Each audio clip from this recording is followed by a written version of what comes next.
असदुद्दीन ओवैसी एक अच्छे नेता हैं। भारत में ऐसे नेताओं की जरूरत है। ओवैसी पर हमला हुआ है, ये एकदम बिल्कुल गलत हुआ है। ओवैसी इस देश के बेहतरीन नागरिक हैं और वो कभी गलत बात नहीं बोलते हैं। बीजेपी को इसमें हमला कराने से जो है नुकसान ही होने वाला है। कोई मुस्लिम पार्टी नहीं चाहिए, इसलिए कि इस देश में 20% मुसलमान हैं। तो आप जब अपनी पार्टी बनाएंगे तो 80% वाले एक तरफ आएंगे। आरएसएस की नीति है देश तोड़ने की। वो चाह रहे हैं कि मुसलमान यहाँ का 20%, 20 करोड़ 25 करोड़ मुसलमान उग्र हो जाए और उग्र होकर के फिर एक देश मांगे अपना कि नहीं, जब हम पर जुल्म कर रहे हो तो हमको एक देश दो। अब ऐसा होने वाला नहीं है। तो योगी जी 80 या 20 का मतलब यह है कि अब 20% उनको वोट मिलने वाला है, 80% सपा पार्टी को वोट मिलने वाला है। इसीलिए वो 80 और 20 की बात कर रहे हैं। इस देश में नहीं चलेगा। मुसलमान अलग देश नहीं मांगेगा। इस देश का नागरिक है, इसी देश में रहेगा और इसी देश में अपना हक लड़ के लेगा और इस देश को एकजुट करके रहेगा। इस देश में कोई मुस्लिम पार्टी नहीं चलेगा। नरेंद्र मोदी पर जो इल्जाम है गुजरात में दंगा कराने का, प्रधानमंत्री बन गए। योगी पर आरोप है कि उन्होंने बहुत सारी चीजें ऐसी बोली है कि मुस्लिम औरतों को कब्र से निकाल के ऐसी ऐसी बातें बोलने वाला मुख्यमंत्री हो गया। तो हर लोगों को ये बात लग रहा है कि हम जितना खराब बात बोलेंगे, जितना दूसरे नफरती बात बोलेंगे तो हम बड़े नेता हो जाएंगे। यही बुनियाद असल इन लोगों ने जो डाला है, इसका भुगतान भुगत रहा है ये देश। बीजेपी, आरएसएस, बजरंग दल, हिंदू सेना, हिंदू वाहिनी। आपका नाम क्या हुआ? मेरा नाम शहाबुद्दीन है। असदुद्दीन ओवैसी पे हमला हुआ है उत्तर प्रदेश में, तो आप इसको कैसे देखते हैं? ये उनका खुद का पॉलिटिकल स्टंट है ये, या फिर किसी अपोजिशन ने ऐसा किया है?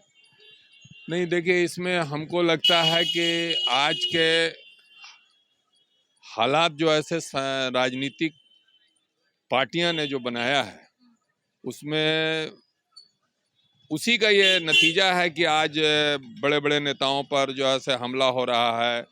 कहीं खदेड़ा जा रहा है तो कहीं गोली चलाई जा रही है। तो असदुद्दीन ओवैसी एक अच्छे नेता हैं। भारत में ऐसे नेताओं की जरूरत है जो आवाम की बात को जो है मतलब लोगों के या सरकार तक पहुंचाते हैं। लेकिन उन पर जो हमला हुआ, ये इसका हम मजम्मत करते हैं कि ऐसा नहीं होना चाहिए। तो आपको क्या लगता है किसने हमला करवाया?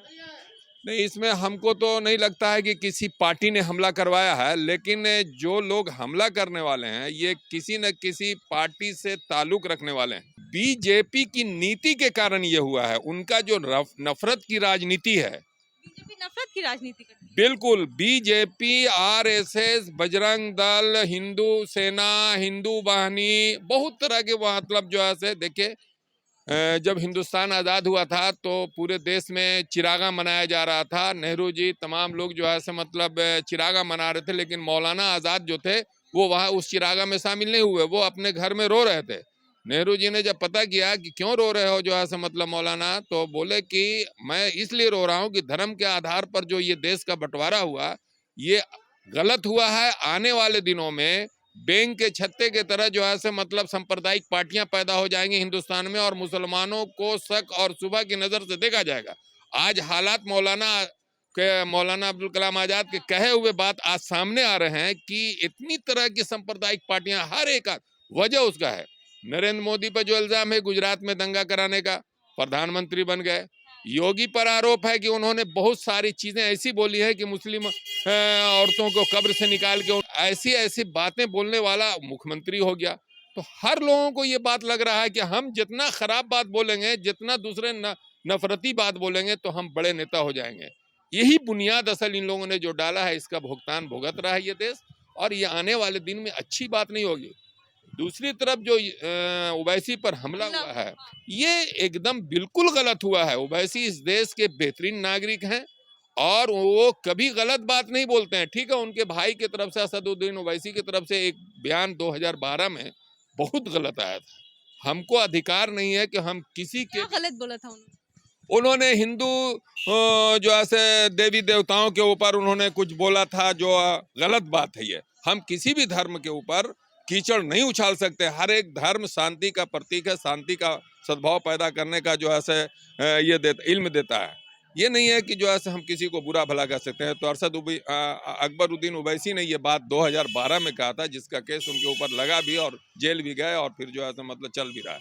तो असदुद्दीन आपको नहीं लगता है ये जो हुआ है उनपे हमला पॉलिटिकल पार्टीज ने नहीं करवाया है, ये आपको लगता है? पॉलिटिकल पार्टीज ने, तो हमको नहीं लगता है कि ऐसा कि बीजेपी ने कोई इसमें, इसलिए कि बीजेपी को इसमें हमला कराने से जो है से नुकसान ही होने वाला है। कैसे नुकसान नुकसान? नुकसान इसलिए होने वाला है कि जो है से मुस्लिम जो वोटर्स हैं, वो वोटर्स अब पूरी तरह से सपा पार्टी के तरफ जो है से मतलब ऑर्गेनाइज हो जाएंगे, और चूंकि उनको अब लगने लगेगा कि जब हमारे मुस्लिम नेताओं पर इस तरह से हमला होगा तो जो है से मतलब हम किस गली में हैं। मुस्लिम सपा के तरफ क्यों है, ओवैसी के तरफ क्यों नहीं? वजह है उसका, ओवैसी की तरफ इसलिए नहीं, ओवैसी की तरफ इसलिए नहीं है कि अभी देखिए इस देश में कोई मुस्लिम पार्टी नहीं चाहिए। मुस्लिम पार्टी नहीं चाहिए, क्यों नहीं चाहिए? कोई मुस्लिम पार्टी नहीं चाहिए, इसलिए कि इस देश में 20% मुसलमान हैं, तो आप जब अपनी पार्टी बनाएंगे तो 80% वाले एक तरफ आएंगे। इसलिए हमें जो लड़ना है इनके खिलाफ, सांप्रदायिक पार्टियों के खिलाफ, वो किसी न किसी के साथ हमको मिल के लड़ना है, उनके नीतियों के खिलाफ लड़ना है। हम किसी व्यक्तिगत लड़ाई नहीं कर रहे हैं, हम कह रहे हैं उनकी नीतियों के खिलाफ। आरएसएस का जो देश तोड़ने वाला जो नीति है, उस नीति को खत्म करवाना है। संविधान के ऊपर जो ये हमला कर रहे हैं, जिस संविधान ने इस देश के सभी धर्मों के लोगों को एक जैसा जो है से मतलब माना और उनका हक दिया है, उस आरएसएस की नीति देश तोड़ने की है। बिल्कुल बिल्कुल आरएसएस की नीति है देश तोड़ने की। वो चाह रहे हैं कि मुसलमान यहाँ का 20%, 20 करोड़ 25 करोड़ मुसलमान उग्र हो जाए, और उग्र होकर के फिर एक देश मांगे अपना कि नहीं, जब हम पर जुल्म कर रहे हो तो हमको एक देश दो। अब ऐसा होने वाला नहीं है। योगी जी 80 और 20 की बात भी कर रहे हैं। वो योगी जी 80 या 20 का मतलब यह है कि अब 20% उनको वोट मिलने वाला है, 80% सपा पार्टी को वोट मिलने वाला है, इसीलिए वो 80 और 20 की बात कर रहे हैं। इस देश में नहीं चलेगा, मुसलमान अलग देश नहीं मांगेगा, इस देश का नागरिक है, इसी देश में रहेगा और इसी देश में अपना हक लड़ के लेगा, और इस देश को एकजुट करके रहेगा। इस देश में कोई मुस्लिम पार्टी नहीं चलेगा।